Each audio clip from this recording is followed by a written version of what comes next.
Alô você! Olá, meu aluno do segundo ano. Hoje nós estamos aqui para falar de um assunto que é maravilhoso. E olha só, talvez esse assunto seja um assunto que chama tanta atenção assim, talvez seja um assunto que a gente goste tanto, porque é o primeiro assunto que nos remete à nossa vida atual, a como nós vivemos hoje, né?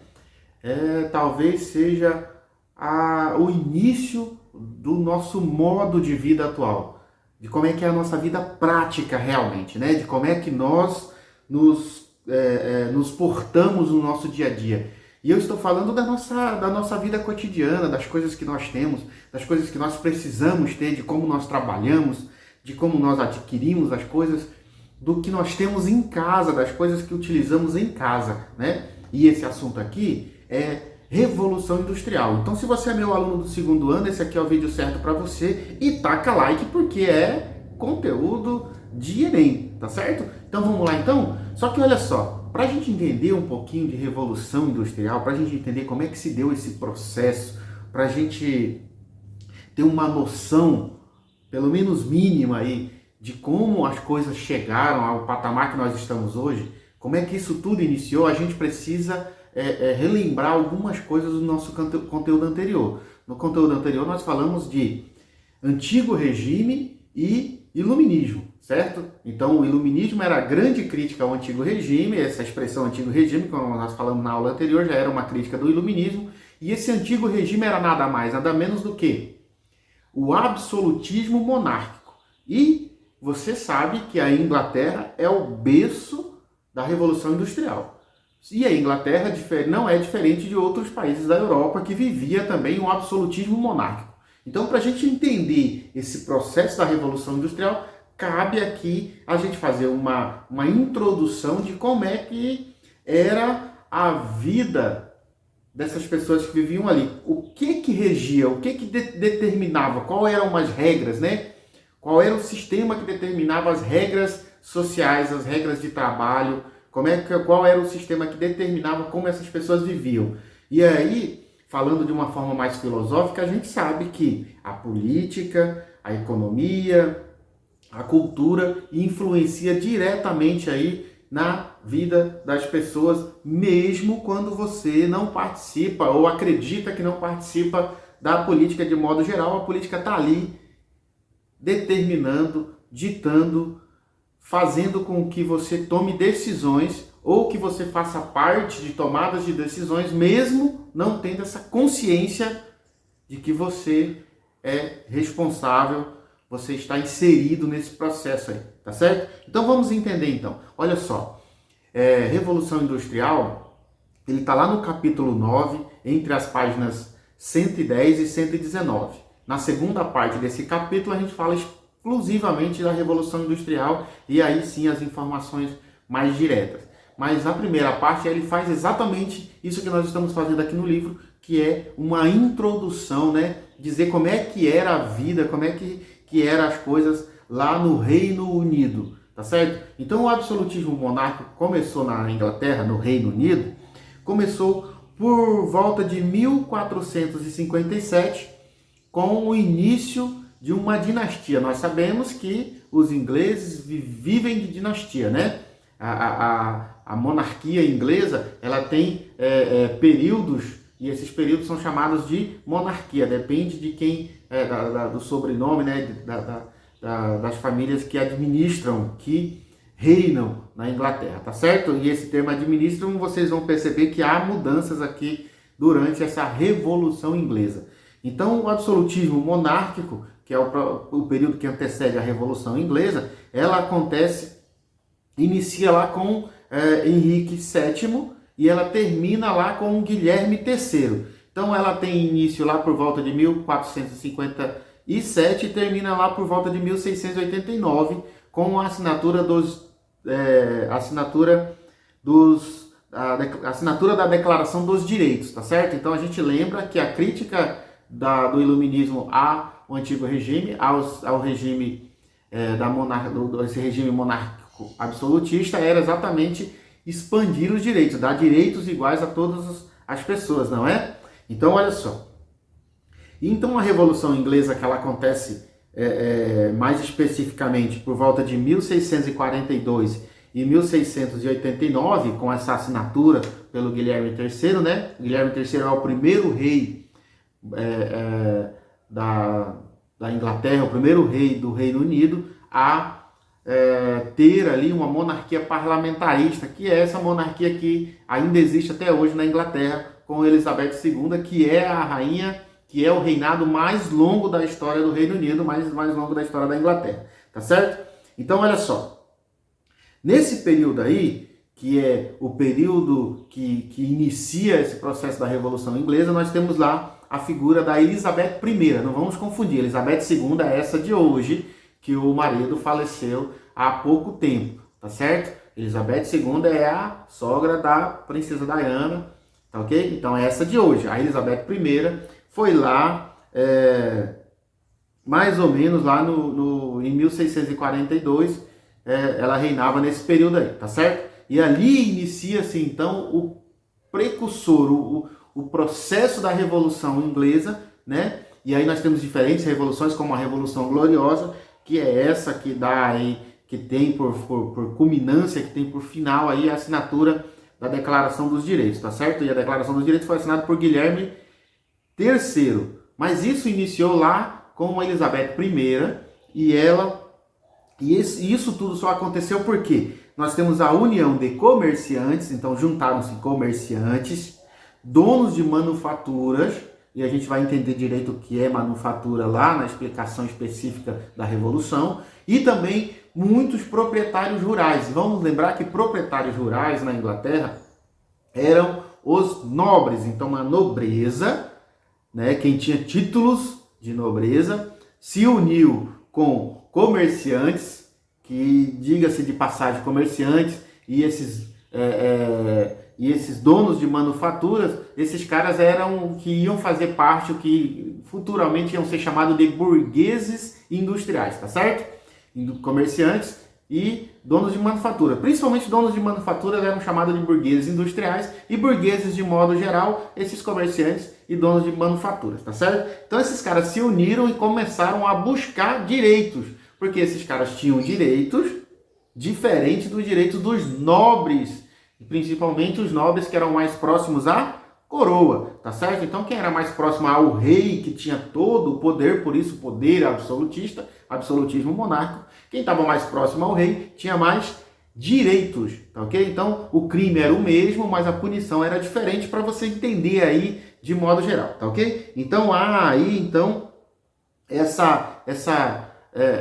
início dessa revolução. E isso culmina com o quê? Com a assinatura da Declaração dos Direitos. Aí, então, deixa de ter uma monarquia absolutista e passa a ser uma monarquia parlamentarista. O que isso muda, professor? Qual é a diferença entre isso aí? Prática. A diferença prática é o quê? Olha só. O rei, né, agora, nessa época aqui que nós estamos estudando, o Guilherme III, ele deixa de ter esse poder pleno e passa a exercer uma representação. Ele é uma figura, ele representa o Reino Unido. E ele representa isso diante de quem? Diante dos governos ou diante dos povos de outros países, né? Então ele tem uma representação internacional, uma representação do seu país diante de outros povos, tá certo? Ele também continua sendo chefe militar. Então ele é o cara que manda no exército, na marinha e hoje a gente sabe que na aeronáutica, tá certo?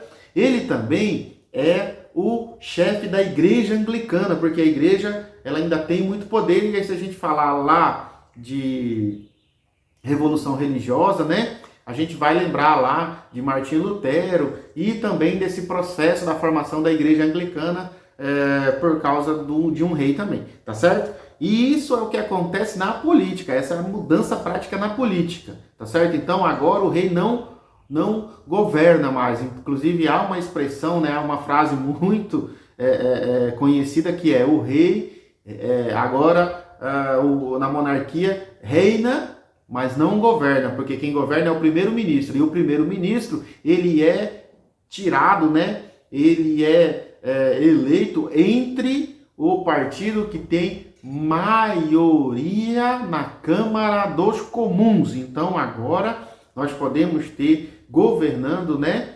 Governando, não reinando, veja bem, governando, administrando, era como se fosse equivale ali ao nosso presidente da República, tá certo? Só que esse cara nunca é acima da lei. Vamos lembrar que agora a lei é o que há de teto, é o que determina como as coisas devem ser, e não mais a vontade humana, a vontade de uma pessoa ou de um grupo de pessoas, tá certo? Então quem administra ali é o primeiro-ministro equivale à figura do nosso presidente da República, por exemplo, tá certo? Na vida cotidiana das pessoas, o que que isso muda? Há uma liberdade. Entre essas liberdades, o nosso livro didático traz como exemplo, para você ter ideia, a liberdade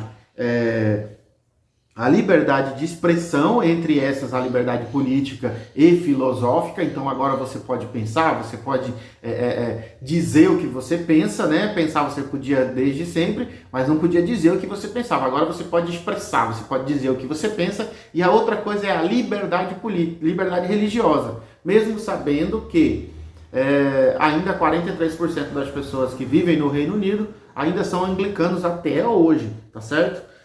E assim, então, há esse cenário. Com isso, a gente percebe que quem é que ganha força? Quem é que ganha notoriedade? Quem é que ganha oportunidade de poder crescer, de poder tomar poder? Os donos de manufaturas, os comerciantes e esses nobres que se organizam, que se juntam, que têm interesses que convergem, tá certo? Que têm interesses que se unem.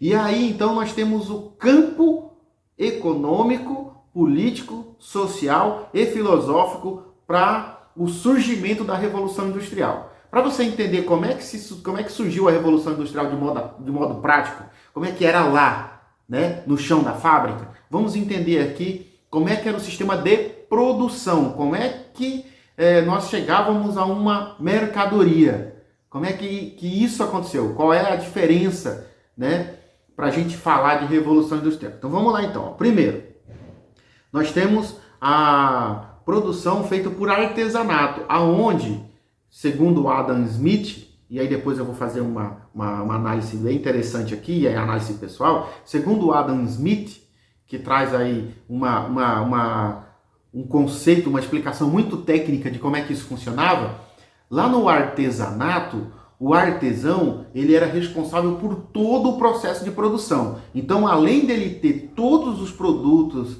as ferramentas necessárias para produzir uma mercadoria, ele ainda detinha todo o meio de produção, inclusive a produção de matéria-prima. Então, ele precisava ter o arame, e aí ele tinha todo o conhecimento de como transformar metal em arame, depois esticar esse arame, depois cortar esse arame, depois polir uma ponta para ele fazer para ele ter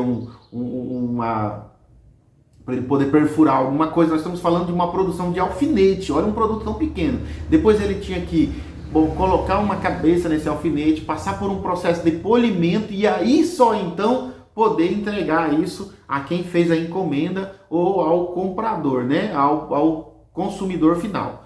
Então isso é o que nós chamamos de artesanato, tá certo? E nós temos isso até hoje com pessoas que vão até a natureza, retiram um produto, fazem um processo, né, de transformação desse produto, dessa matéria-prima em produto e aí finalmente entrega ao consumidor final. Isso é o artesanato. Nós temos a manufatura, e a manufatura é o quê? É um pequeno ateliê, né? Às vezes nem tão pequeno assim, aonde nós temos ali a concentração de diferentes artesãos, diferentes pessoas, mas pessoas que exercem o mesmo trabalho. Então agora, na produção desse alfinete, nós vamos ter um cara que vai esticar esse arame e vai cortar. Ele vai passar isso para outra pessoa que só vai fazer a ponta. Ele vai passar isso para outra pessoa que só vai fazer o processo de polimento. Ele vai passar isso para outra pessoa que só vai ficar botando a cabeça do parafuso do alfinete. E por final, nós vamos ter uma pessoa que vai agrupar todos esses alfinetes em uma caixinha e aí sim poder entregar isso à pessoa que fez a encomenda ou ao consumidor final. tá certo? Então nós temos aí a fragmentação dessa produção, mas todos os artesãos sabem como produzir um alfinete, tá certo? E aí nós temos o cara que tem todo esse, dono desse ateliê. Então esse cara ele fica fiscalizando ali, só que ele também sabe fazer, tá ok? E aí na maquinofatura, que é o precursor dessa revolução industrial, é aí que inicia de fato a revolução industrial, né? É isso que difere a revolução industrial, o processo industrial de outras coisas é o quê? É a fragmentação do saber. E aí a gente deixa de utilizar essa explicação do Adam Smith e a gente começa a utilizar explicações como, por exemplo, de Karl Marx, que faz uma crítica. Veja bem, até então nós estávamos utilizando conceitos técnicos, que é do Adam Smith, tá certo? Agora a gente passa a utilizar conceitos críticos. E aí já não é mais algo que entende aquilo como um todo, e sim olhando pela ótica da crítica, olhando pela ótica de quem vê isso de forma negativa, tá certo? Vamos lembrar que a crítica ela pode ser negativa ou positiva, e nesse caso aqui ela é negativa, porque ela só, pura e simplesmente, vê os lados ruins, e aí daí em diante o livro só vem trazendo as coisas ruins, tá certo? Que aconteceram na Revolução Industrial. As coisas boas foram deixadas de lado, tá ok? A gente sabe que a Revolução Industrial tem muita coisa boa. Por exemplo, nós estamos tendo essa aula aqui nesse processo de pandemia graças à Revolução Industrial, tá certo? Então vamos lá então, para a gente não deixar esse vídeo muito grande. Então essa revolução industrial, ela acontece aí. E aí nós temos diferentes críticas. Eu quero fazer um segundo vídeo, aí nesse vídeo nós vamos falar dessas críticas, dessa visão mais marxista da revolução industrial propriamente dita, que é os desdobramentos dessa revolução. Para a gente entender aí um pouco mais e fechar esse assunto, o livro traz a revolução industrial dividida em 3 partes. Então essa revolução industrial, ela se dá em 3 partes. Lembrando que nós estamos vivendo a 3ª Revolução Industrial. E aí o livro traz essa Revolução Industrial caracterizada por período, né, ou por abrangência. Existem outras formas da gente explicar um pouco mais dessa Revolução Industrial, mas vamos lá lembrar do vídeo. Ó. O vídeo, ele traz... o livro. O livro, ele traz a Revolução Industrial tida como primeira Revolução Industrial entre os séculos XVIII, todo mundo sabe, e até meados do século XIX. E a gente sabe que nesse período, esse processo de mudança na forma de trabalho e na forma de produção de mercadorias, ele fica quase que restrito ao Reino Unido, à Inglaterra, tá certo? Outra forma da gente dizer isso aí é lembrar do tipo de combustível que era utilizado. Então aqui nós temos as máquinas a vapor, tá certo? Então o carvão mineral era o principal combustível, porque o carvão mineral era utilizado para aquecer essas caldeiras, e através do vapor que era gerado pelo aquecimento da água, essas máquinas podiam podia funcionar. Então o funcionamento era feito pelo aquecimento da água através do carvão mineral. Então o principal combustível é o carvão mineral. O livro traz isso como até aonde esse processo conseguiu atingir. Traz mais por uma questão geográfica, tá certo? E a questão do combustível é uma outra visão. Mas basicamente os períodos são os mesmos, tá certo? A segunda Revolução Industrial então dá até ali o século XX, entre o século XIX e o século XX, e aí é quando ela se espalha por toda a Europa. E aí, aqui também, nós temos uma explicação, um conceito dado pela questão de qual combustível se usava. Nesse período aqui foi o período que criou, né, inventou os primeiros motores a combustão. Então, utiliza agora petróleo. Petróleo é o principal combustível durante a segunda Revolução Industrial. E a terceira Revolução Industrial, ela caracteriza pelos avanços, né? Pelo uso da robótica, e aí o mundo inteiro tem acesso a essa produção industrial, tá ok? E se a gente for falar de combustível, a gente está falando de enriquecimento de alguns elementos da nossa tabela periódica, tá certo? Então o uso nuclear do combustível. Então nós temos o vapor, carvão mineral, aquecimento da água, vapor, as máquinas a vapor. Isso a gente falando da divisão feita pela espécie de combustível que utilizava, tá certo? Então vapor, e a gente sabe que isso aconteceu principalmente no Reino Unido. Depois nós temos a utilização dos motores a combustão, e aí o petróleo é o principal combustível, e aí nós temos isso espalhando por toda a Europa, chegando até os Estados Unidos. E aí nós temos a terceira revolução industrial, que é o uso da robótica, a substituição quase que total da mão de obra humana pela mão de obra da máquina, a robótica. E aí, a gente falando de combustível, nós temos os combustíveis nucleares. Tá certo, pessoal? Deu para entender até aqui? Eu espero que sim, eu espero ter contribuído aí para o seu entendimento, e nós ficamos aqui a nossa promessa de fazer um segundo vídeo explicando aí as críticas marxistas à Revolução Industrial, e aí a gente vai falar um pouquinho mais de como essas pessoas viviam, do êxodo rural e das condições de trabalho nessa fábrica. Tá certo? Eu sou o professor Borges, fico muito feliz por você ter assistido o meu vídeo até aqui. Lembrando, pessoal, pesquisem, vão atrás de outras informações, não, de maneira nenhuma, limite-se a apenas a minha explicação, a minha visão de ver as coisas, tá certo? Vamos nos abrir a nossa cabeça, a nossa mente a outras ideias, a outros pensamentos, a outros explicadores. Procure outros explicadores, tá certo? E forme a sua própria opinião, e entenda também como é que diferentes historiadores, diferentes pessoas analisam esses processos históricos, tá certo? O professor de história, ele tá aqui como um explicador e não como o teto da sua possibilidade de informação. Forte abraço, fique com Deus, um beijo no coração, e utilizando uma frase do nosso grande amigo aqui, de um cara que eu admiro muito, do professor Eni: juízo nessas cabeças. Fiquem com Deus.